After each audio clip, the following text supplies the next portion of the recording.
I was a news journalist and I just had to flee my own country on a plane in the middle of the night. This is what happened. We can't film anything openly without risking arrest or assault. Nearly just got caught. So I'm back in London after spending the last couple of months reporting on the situation in Sudan. The country is in crisis. People are out in the streets protesting against the government. And the government has been cracking down hard on demonstrations. I was reporting on all of this and basically had to leave or risk arrest. We're just about to take off now and I am relieved, to say the least. So yeah, I'm safe, but Sudan is still in the throes of an uprising. This is the story of the people who are still there. So I grew up between Sudan and the UK, and this regime has been around longer than I've been alive. But this latest wave of protests feels different. It's historic in its size, scale, and spread. It cuts across class and gender divides. But perhaps what's most striking of all has been the leading role doctors have taken on the front lines of the protests. And the government has clearly taken notice. This footage was filmed on Hospital Street in Khartoum. 4 medics in white coats are arrested and driven off by the military.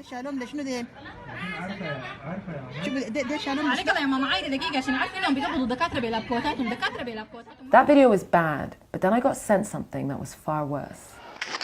This video shows live gunfire as government militia storm a hospital. After weeks of arresting protesters, forces raid the building, shooting live ammunition and tear gas into an emergency room. العالم في شرطة بتخش جوا المستشفى وتضرب رصاص حي جوا المستشفى بس ده الهم. There's chaos as bullets are fired. هذا النظام مجيء ويرى العالم هذه مجيء. Inside the emergency ward, they clear out I.S.H.S gas attack with oxygen tanks. You can't hear what they're saying over the canisters being released. And why have doctors become a target? Well, this is what this doctor told me. والله أكثر من 20 نفر. الناس اللي أنا بعرفهم شخصيا والله لأنه الأطباء هم خط الدفاع الأول يعني فأنت لو عطلت الأطباء شغالين في المستشفيات وأنا عطلت الشعب كله.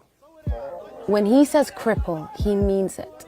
This 22-year-old protester was shot in the leg while demonstrating.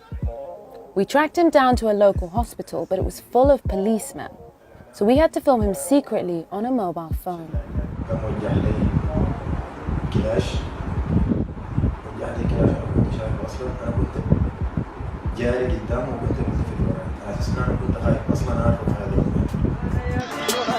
Civil unrest is nothing new for this part of the world, and comparisons are being made to the Arab Spring in neighboring countries. Sudan is just south of Egypt. It's where the Arab world and sub-Saharan Africa meet. The country has seen waves of unrest since 2009. It peaked in 2013 when there were reports of over 200 killed. These protests were initially sparked as a result of increased fuel and food prices, but they were anti-regime from the very start. And this is the leader they're protesting against. President Omar al-Bashir, who, while thousands were taking to the streets in demonstration, was busy performing his trademark stick dance to loyal supporters. Al-Bashir came to power in a military coup in 1989. He's now been in power for nearly 30 years, making him one of the longest-running dictators in the world. He's wanted by the International Criminal Court, who've charged him with genocide in Darfur and crimes against humanity, which include the displacement of millions, as well as extermination, rape, and torture.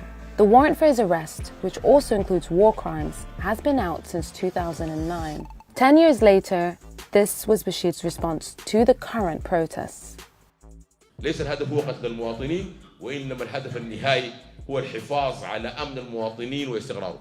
نحن لن نسمح للبلاد أنها تنزلق كما زلقت دول أخرى لأنه يا جماعة نحن أكرم من أن نكون لاجئين ونازحين. While the governments say they're not targeting civilians, videos still circulate showing people being pursued just for filming on their phones. In this video, these people almost get caught by soldiers as they try and film a beating.